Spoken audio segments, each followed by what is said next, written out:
एक देश एक चुनाव पर केंद्र सरकार ने कमेटी बना दी है। पूर्व राष्ट्रपति रामनाथ कोविंद को इसका अध्यक्ष बनाया गया है। आज इसका नोटिफिकेशन जारी हो सकता है। केंद्र सरकार ने 18 सितंबर से 22 सितंबर तक संसद का विशेष सत्र बुलाया है। संभव है कि एक देश एक चुनाव पर सरकार बिल भी ला सकती है। केंद्र की बनाई कमेटी एक देश एक चुनाव के कानूनी पहलुओं पर गौर करेगी, साथ ही इसके लिए आम लोगों से भी राय लेगी।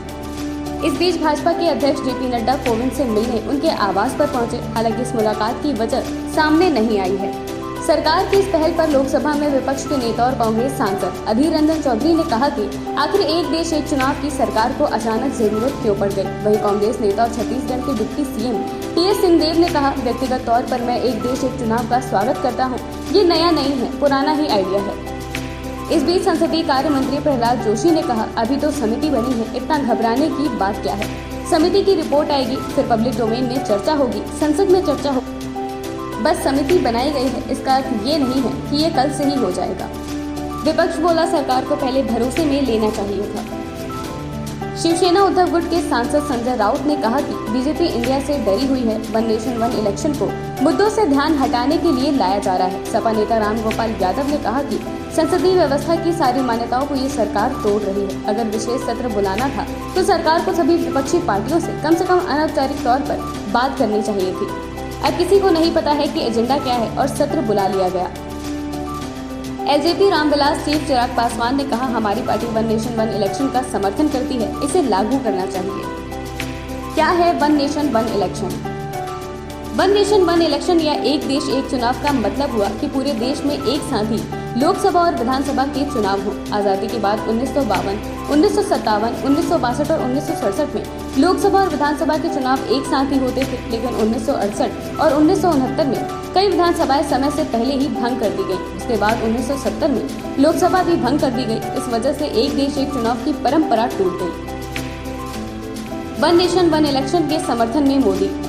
मई 2014 में जब केंद्र में मोदी सरकार आई तो कुछ समय बाद ही एक देश और एक चुनाव को लेकर बहस शुरू हो गई। मोदी कई बार वन नेशन वन इलेक्शन की वकालत कर चुके हैं, पर प्रधानमंत्री मोदी ने कहा, आज एक देश एक चुनाव सिर्फ बहस का मुद्दा नहीं रहा, ये भारत की जरूरत है। इसलिए इस मसले पर गहन विचार विमर्श और अध्ययन किया जाना चाहिए।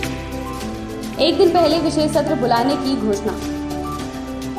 एक देश एक चुनाव की चर्चा के बीच एक दिन पहले केंद्र सरकार ने संसद का विशेष सत्र बुलाने की घोषणा की। संसदीय कार्य मंत्री प्रहलाद जोशी ने सोशल मीडिया पोस्ट के जरिए बताया, 18 से 22 सितंबर तक दोनों सदनों का विशेष सत्र रहेगा। ये 17वीं लोकसभा का 13वां और राज्यसभा का 261वां सत्र होगा। इसमें 5 बैठकें होंगी। जोशी ने ये भी कहा कि सत्र बुलाने के पीछे कोई एजेंडा नहीं है। उन्होंने जानकारी के साथ पुराने संसद भवन की फोटो शेयर की है। माना जा रहा है कि सत्र पुराने संसद भवन से शुरू और नए में खत्म होगा।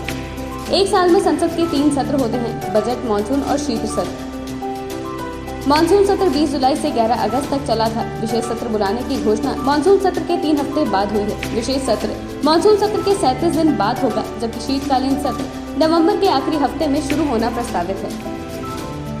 5 दिन का सत्र और 5 संभावनाएं। महिलाओं के लिए संसद में 1/3 अतिरिक्त सीट देना। नए संसद भवन में shifting. Uniform civil code bill पेश हो सकता है। लोकसभा विधानसभा चुनाव साथ कराने का बिल आ सकता है। आरक्षण पर प्रावधान संभव। ओबीसी की केंद्रीय सूची के उपवर्गीकरण।